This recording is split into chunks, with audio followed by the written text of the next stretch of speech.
आप व्यापार तो कर रहे हो, लेकिन दूसरे देश का माल आपके देश में जब बिकने आए तो आपसे सस्ता माल अगर वो बेच गया तो आपका माल कौन खरीदेगा? ऐसे ही आपका माल दूसरे देश में बिकने जा रहा है, उसने आपके माल को बिकने से पहले ही इतना टैक्स लगा दिया कि वो वहां की जनता को महंगा मिलेगा, तो आपका माल वहां कैसे जाएगा? यानी कि व्यापार में एक तरह की टैक्सेशन के माध्यम से चीज पकड़ में आई कि दो देश व्यापार में अगर साथ हो भी जाएं तो बड़ी दिक्कत यह रहती है कि क्या वो देश दूसरे देश का सामान अपने देश में बिकने देना चाहता भी है या नहीं। अगर नहीं चाहता तो वो उस देश के ऊपर टैरिफ लगा देता है। टैरिफ से मतलब एक तरह से एंट्री बैरियर, टोल लग गया कि अगर आपका ये माल आ रहा है 100 रुपए का माल है तो देश में 200 रुपए का बिकना चाहिए, तो 100 रुपए आपने ऐड कर दिए, उसमें टैक्स लगा दिया कि ले बेटा हमको टैक्स दो 100 रुपए, तब जाके जाना। तो 100 रुपए का माल, 100 रुपए का टैक्स, 200 रुपए की लैंडिंग हुई और आपके देश में भले ही वो 250 में बनकर के तैयार हो रहा हो तो आपका माल बिकने लगेगा, उसका माल नहीं बिकेगा। टैरिफ जंग चलना शुरू हुई। दुनिया भर के देश एक दूसरे के साथ व्यापार का नाम तो करते थे, लेकिन एक दूसरे से वसूली के नाम पर टैरिफ लगाते थे। बस इसी टैरिफ से राहत मिलते हुए आज हम लोग आगे बढ़ रहे हैं और फ्री ट्रेड एग्रीमेंट की तरफ जा रहे हैं, अर्थात अब दोनों देश एक दूसरे पर टैरिफ नहीं लगाएंगे। तो क्या निकल कर आया? भारत का माल जो ब्रिटेन बिकने जाएगा उसमें 99% सामान जो भारत की तरफ से ब्रिटेन जा रहा है उस पर ब्रिटेन 0% टैक्स लगाएगा। यानी कि यहां से माल गया, जैसे बस जाने की लागत काउंट की जाएगी, ऐड की जाएगी और वहां जाकर ब्रिटेन में उस तरह से माल बिक जाएगा। पहले क्या टैक्स लगता था? बिल्कुल लगता था, अब वो टैक्स जीरो कर दिया है। ऐसे ही ब्रिटेन से जो भारत आने वाला लगभग 99% जो माल है उस पर 3% के आसपास का टैरिफ है, आगे चलकर देखेंगे वो लगेगा, लेकिन हां वो भी जीरो के बिल्कुल नजदीक ही है और ब्रिटेन से भारत के अंदर माल बिकने लगेगा। यह ब्रिटेन के लिए एक बहुत बड़ी बात है। कैसे बड़ी बात है मैं आपको अभी के लिए ब्रीफ में बता देता हूं, फिर आगे डिटेल में बताएंगे। बड़ी बात इसलिए है कि ब्रिटेन ने यूरोपियन यूनियन से निकलकर अगर अब तक कोई सबसे बड़ी डील क्रैक की है तो वो यही वाली डील है। यूरोपियन यूनियन से निकलने के बाद में ब्रिटेन की, आप कहेंगे थोड़े दिन पहले इसने यूएस के साथ भी की थी, यूएस के साथ पार्शियल डील हुई थी, प्रॉपर डील नहीं हुई थी। भारत के साथ प्रॉपर डील हुई है, ठीक है। कॉम्प्रिहेंसिव इकोनॉमिक पार्टनरशिप हुई है हमारे साथ, सीटा के नाम से इसे जाना जाएगा, ठीक है साहब। आपको याद होगा 2 दिन पहले मैंने एक सेशन किया था जिसमें भारत के प्रधानमंत्री की यात्रा यूके के लिए और मालदीव्स के लिए होगी, ये मैंने बताया था। उसी यात्रा के तहत भारत के प्रधानमंत्री 23 तारीख के दिन लीविंग फॉर यूके लिख करके रवाना होते हैं। 24 तारीख के दिन आप यहां पर लंदन में पहुंचते हैं। आपकी तस्वीरें यहां के प्रधानमंत्री कीर स्टारमर के साथ दिखाई देती हैं, तस्वीरें आपके सामने हैं। कीर स्टारमर भी अपनी तरफ से इसे साझा करते हुए बताते हैं। दोनों एक दूसरे के साथ में अपने अपनी तरीके से कि भाई हम 3 साल से इसका प्रयास कर रहे थे। ब्रिटेन ने मतलब ब्रेग्जिट के बाद से जिस चीज पर सबसे ज्यादा जोर दिया था ना, वो था कि भारत के साथ कैसे ना कैसे करके डील हो जाए। आप सोचिए ऋषि सुनक जो कि कंजर्वेटिव पार्टी से थे, वो इस पूरे प्रयास में लगे रहे। उनसे पहले बोरिस जॉनसन प्रयास में लगे रहे, लेकिन ये डील हो नहीं पाई क्योंकि भारत हर एक मसले पर डील करना चाहता था। जैसे हमने एग्रीकल्चरल गुड्स के लिए ब्रिटेन का बाजार, मतलब ब्रिटिशर्स का माल भारत में बिकने का बाजार नहीं खोला है, भारत का बाजार उनके लिए नहीं खोल दिया कि पता चले उनका डेयरी का प्रोडक्ट आ रहा है या फिर उनका कृषि उत्पाद आ रहे हैं, नहीं, क्योंकि हम किसानों के मामले पर इस चीज को सेव करने में कामयाब हुए। तो ये सारा की सारा प्रयास ना भारत 3 साल से नेगोशिएशंस में कर रहा था। भारत के प्रधानमंत्री ने पीयूष गोयल जी की प्रेजेंस में ये सारी की सारी चीजें साझा करी। भारत और ब्रिटेन के बीच में अब जो ये समझौता है ये मायने इसलिए रखता है क्योंकि ब्रिटेन यूरोपियन यूनियन से जब बाहर निकला था तो ब्रेग्जिट कहलाई थी और ब्रेग्जिट के लीडर के रूप में निकल कर आए थे बोरिस जॉनसन, जो लगातार भारत के साथ फ्री ट्रेड एग्रीमेंट के प्रयास में थे। ये 2022 का आप न्यूज देख रहे हैं। उसके बाद आए ऋषि सुनक जिन्होंने कहा कि मैं भी ट्राई करूंगा। फिर आए कीर स्टारमर लेबर पार्टी से और इन्होंने कहा कि भाई जो भी हो जाए मैं बस इसको करके रहूंगा। हुआ भी यही। सबसे पहले कंजर्वेटिव्स ने इसकी शुरुआत की, बाद में जाकर के कीर स्टारमर के काल में अब ये पूरा हो रहा है। ये जो आप तस्वीरें देख रहे हैं ये इसे अपनी उपलब्धि काउंट करा रहे हैं कि मुझसे पहले पार्टी के जो लोग थे वो भारत के साथ डील डन नहीं कर पाए, मैंने ये डील कंक्लूड कर दी है। कीर स्टारमर और मोदी जी ने दोनों ने अपनी अपनी तरफ से बातें बताई, डील की विशेषताओं को काउंट कराया गया। भारत ने ब्रिटेन का धन्यवाद दिया कि आपने पहलगाम टेरर अटैक पर अपनी टिप्पणी करी, इससे देश दुनिया को आतंक के खिलाफ की चीजों के बारे में पता चलता है, ठीक है साहब। फ्री ट्रेड एग्रीमेंट का मतलब क्या है? दोनों देश एक पर अब कोई टैरिफ नहीं लगाएंगे, ये तो फ्री ट्रेड शब्द का मतलब है। अब सवाल ये तो जान लें कि दोनों देश कितना ट्रेड करते हैं। तो जो जानकारी हमें इंटरनेट से प्राप्त हुई उसके तहत भारत और यूरोप के बीच ब्रिटेन के बीच 2024-25 में $23.1 बिलियन का व्यापार था। India total trade with UK जो $23 बिलियन का था, इसमें इंडिया ने यूके को जो एक्सपोर्ट किया वो 14.5 बिलियन डॉलर का किया और इनसे जो मंगाया वो 8.6 बिलियन डॉलर का मंगाया। एक तरह से हम इनके साथ व्यापार करके 6 बिलियन डॉलर के फायदे में रहे, मतलब ट्रेड सरप्लस में रहे। यूके को हम माल ज्यादा बेचते हैं, इनसे माल कम मंगाते हैं। ये तमाम प्रकार के गुड्स हैं जो भारत की तरफ से इन्हें बेचे जाते हैं।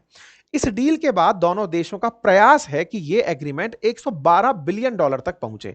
आज जहां हम 23-24 बिलियन के आसपास पहुंचे हुए हैं, ये 2030 तक बढ़े। फ्री ट्रेड एग्रीमेंट की वजह से एक्सपोर्ट भी इंक्रीज हो, इंपोर्ट भी इंक्रीज हो और दोनों देशों के बीच 100 बिलियन डॉलर से ऊपर का ट्रेड हो। ये हमने अपना लक्ष्य रखा है कि जब भाई टैक्स हटा ही दिए हैं तो इसका फायदा तो होना चाहिए। सवाल यह है, ऐसे में हमें क्या सस्ता मिलने वाला है? तो कहा जा रहा है विस्की, दारू जो है वो, और दूसरा जो रेंज रोवर जैसी जो गाड़ियां हैं वो ब्रिटेन से हमें सस्ते मिलेंगी। वहीं भारत से लेदर हुआ, मराइन प्रोडक्ट्स हुए, टेक्सटाइल हुए, toy, sports goods, James and jewellery, ये भारत से ब्रिटेन अब जाकर के बिक पाएंगी। तो भारत ने 99% सामान पर ब्रिटेन में 0 टैरिफ पर एंट्री प्राप्त कर ली है। वहीं ब्रिटेन को 99% सामान अब 3% टैरिफ के साथ भारत के अंदर बेचना होगा और ये दोनों देश 120 बिलियन डॉलर तक व्यापार को बढ़ाना चाहते हैं। यूके भारत को विस्की और जिन जैसी चीजों को 150% टैरिफ से घटाकर 75% टैरिफ पर बेचेगा, जिससे 5,000 वाली बोतल 3500 रुपए तक में मिलने की उम्मीद जताई जा रही है विस्की के मामले में। ऐसे ही जो विस्की, जो ब्रिटिश विस्की है उसके बारे में बात कर रहे हैं।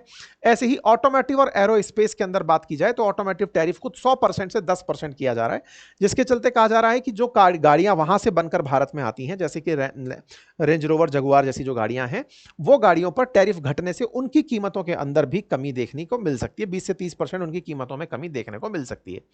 भारत की तरफ से जो टेक्सटाइल है उस पर 9% का टैरिफ कम हुआ, फुटवियर पर 7 से 8% का टैरिफ कट हुआ, मरीन और जो केमिकल प्रोडक्ट्स हैं उन पर भी टैरिफ कम हुआ है। कुल मिलाकर के भारत को विस्की, जिन और लग्जरी कारें सस्ती मिलेंगी। वहीं दूसरी तरफ अगर हम बात करें, खाद्य और पेय पदार्थ सस्ते मिलेंगे, कॉस्मेटिक और मेडिकल डिवाइसेस, फैशन और कपड़े के सामान जो है वो सस्ते मिलेंगे।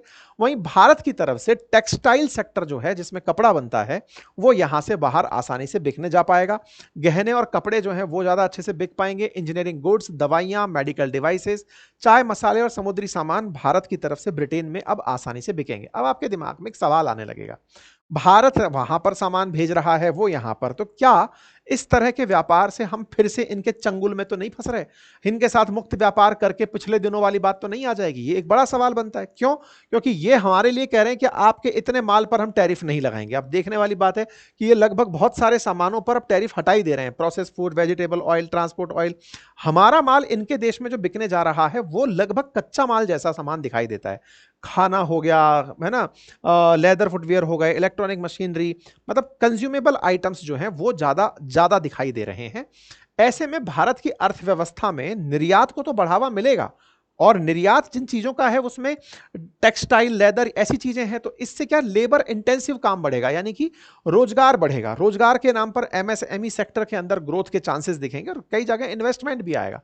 लेकिन इन सभी से जो मैंने आपसे शुरुआत में कहा, जो चिंता बनती आती है वो ये है कि भारत इकोनॉमी को बड़ा करने के लिए जिस तरह की डील्स कर रहा है, उस डील्स का कहीं हमें नुकसान तो नहीं हो जाएगा।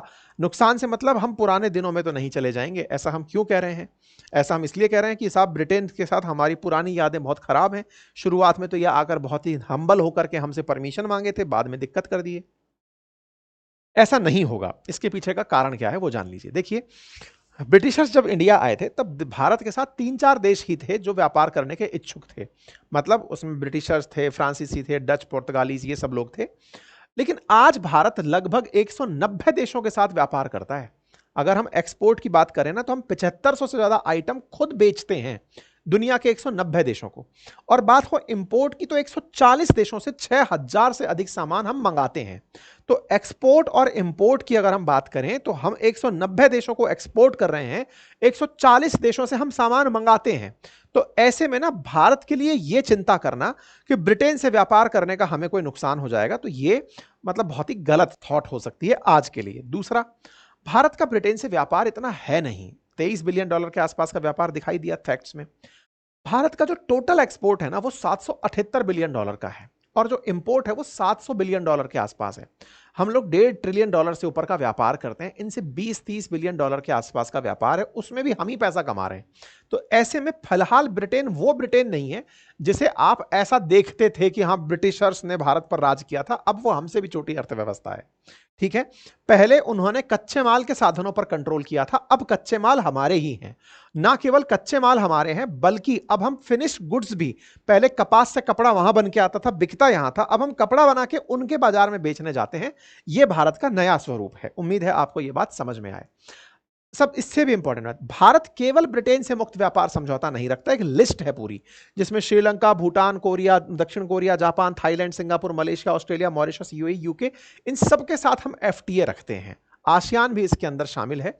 ऐसे में इनके अकेले के साथ अगर ये रहा होता तो भी चिंता का विषय बनता। दुनिया में बहुत से देशों के साथ हम आगे भी ऐसे व्यापार करने चाहते हैं। ठीक है, तो कुल मिलाकर भारत की ऐतिहासिक इस डील से व्यापार की संभावनाएं बढ़ेंगी, व्यापार से देश को फायदा होगा और इस फायदे से देश की अर्थव्यवस्था $5 ट्रिलियन का जो मतलब अंक सोच रही है वहां तक जल्दी ही पहुंच पाएगी। बाकी आपको क्या लगता है अपनी राय कमेंट बॉक्स में जरूर दीजिए। फिलहाल के लिए इतना ही। जानकारी पसंद आई हो तो साथियों के साथ इसे जरूर साझा करिएगा। ठीक है।